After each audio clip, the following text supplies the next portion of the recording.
can enlighten us. Steven, great to have you on the show. Thanks for the time, man. Thanks for having me. How are y'all doing? Fantastic. We like the idea of BYU playing annually in NFL stadiums, and why not Las Vegas when it's roughly a 5 to 6 hour drive for most fans from northern Utah. But what type of impact do you expect the new Raider Stadium to have in terms of not just BYU football scheduling, but college football scheduling overall? Well, the trend has not slowed down at all of transitioning neutral site. What we call them one-off games, but it's really just, you look at like Alabama and Florida State playing in the Chick-fil-A kickoff. That's a game that doesn't happen if you have to schedule a home-and-home series because of the logistics involved.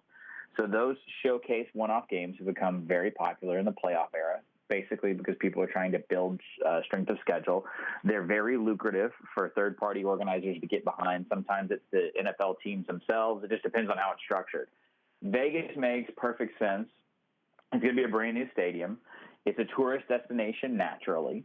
And as far as the Pac-12 side of this, they have really lacked a city where they can plant their flag in the ground in football, especially for the championship game. So when I started talking to people in and around the league and the different schools, I initially started the conversation there. They've struggled they've struggled mightily to get people into Santa Clara at the 49ers Stadium. And I don't know if you're familiar with it, but it is in no way, shape, or form near San Francisco. Oh, no. Levi Stadium is not cutting it for the Pac-12. Yeah. I did a game. I did a game there 3 or 4 years ago. It was just a Friday night game for Cal in Oregon, and it was a mess. I mean, it's a beautiful stadium.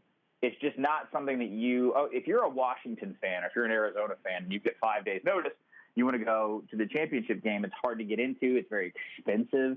It doesn't work. Vegas solves all those problems immediately, and it's definitely within the Pac-12 footprint.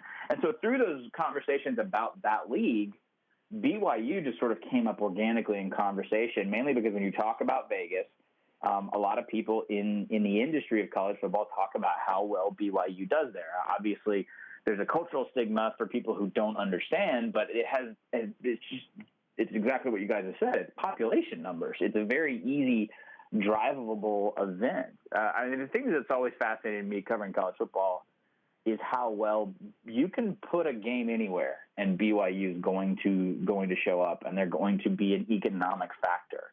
So it's been very interesting to watch these independent schedules come together. I think schools who figure that out benefit greatly from it when they know how to utilize BYU as a visiting team. That leads perfect into my next question.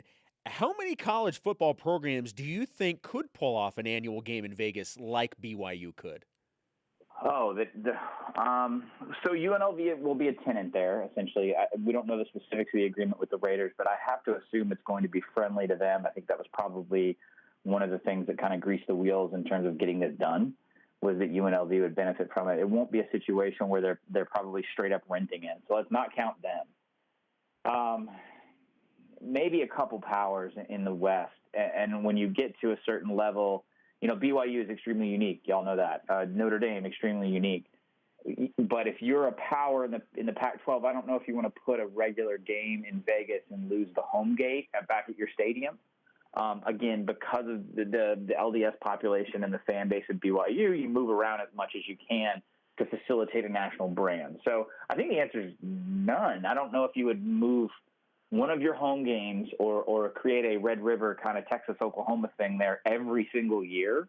You wouldn't do it in the Pac-12 because all indications, every single person that I talked to said we are going to get this game somehow to Vegas, the championship game. So you don't want to double up in a single season. So I guess BYU is the only school that could do it. Do you and you were talking about, giving up home games.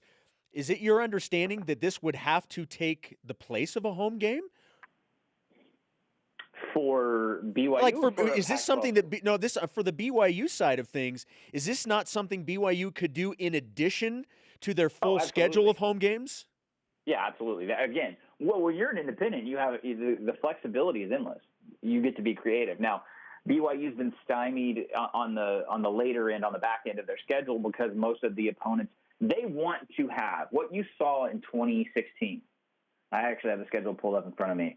I talked about this extensively as the 15th season ended, previewing, they went through a coaching change. There's personnel issues that happen during a coaching change. Obviously, you change philosophy and scheme. They weren't necessarily going to be ready to make that national run where I think BYU wants the program to be. But in terms of scheduling as an independent, it doesn't get much better because you don't get the luxury of having those built-ins that Notre Dame enjoys, right? I mean, you just run down the schedule real fast. I know Michigan State had a bad season, but when you hand someone a sheet that says Arizona, West Virginia, Mississippi State, Michigan State, Boise State, Cincinnati is for another perennial team. I was a team that was considered a Big 12 expansion. That's a good schedule. And then you fill that out with sort of whatever you can get on the back end. It's always going to be tough for BYU, but you can pull off a lot of different things. My question, and y'all would probably know this better than I know the Pac-12 is particular about how they structure things. I don't know if you move the Utah game to Las Vegas. I don't think you need to do that. I think you keep that where it is. I don't know if you can get another Pac-12 team in after, let's say, Halloween, hypothetically, to go to Vegas. So I think if you do this game in Las Vegas, I think you do it probably within the first 6 weeks of the season. And I heard you coming in from the break. I think you have to lure a Power 5 team here for a number of reasons, one of which is financial. It's not cheap to do these games. I think you would need a ticket draw to help. Obviously, BYU is going to take care of their end of business, but I covered the Missouri game in Kansas City a couple of years ago. That's a good example. You would want a team that's going to bring 10,000, 12,000, and fan bases tend to do that. Just 80s have told me this for years. They will get behind a special event game like that earlier in the season for a lot of different reasons. It's just harder to sell a package, a trip to a fan base if they happen to be 4-4, 3-5. So I think this happens maybe September, early October if it happens. Absolutely. 100% agree with you on that level of thinking. SB Nation senior reporter Stephen Godfrey with us. Follow him at 38 Godfrey, co-host of the podcast Ain't Played Nobody. Is there any chance that Las Vegas tries to lure in a Big 12 team from, West Texas, like Texas Tech or maybe Baylor, so a team like that? Is there any opportunity there, do you think, for ESPN to do that with BYU Sure. or a Pac-12, Big 12 showdown in Vegas? Yeah, I think Vegas will become a neutral site destination that has not anything to do with BYU as well. I think they will try and create a Labor Day matchup. Now, could BYU be that Labor Day matchup every year? It's possible, but I do think they would rotate them out. I think what the situation, if I'm Vegas, this is an ideal situation to maximize revenue. You look at what AT&T Stadium has done in Dallas or in Arlington. I want to say BYU. Wasn't BYU Oklahoma one of the first college football games? Was if not the one first. Of the first it was the game? first. Right. And yeah, the Cougars won the game. Yeah. I think you look at a situation where you get a Labor Day mega matchup, top 5 teams, right? So this year they have, I think, Michigan and Florida, last year with Alabama and USC. And then I think because of, again, BYU is an independent, they're a little bit more flexible.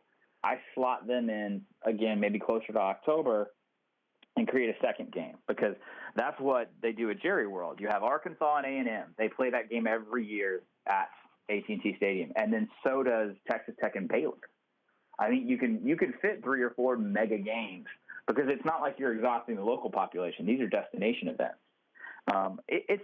There are so many questions that you can develop around BYU because they're an independent with no real footing, and because the only comparison we can make, if we want to assume that BYU is trying to operate and act as if a true Power 5 program, there's no comparison to make because Notre Dame is such a unique situation. So I can't sit here and tell you it would be X, but I do think that as long as the conferences are letting BYU count as a Power 5 non-conference opponent, and it's sort of ludicrous not to, I think people have come around on that after I know that was an issue a couple years ago. I think people have come around.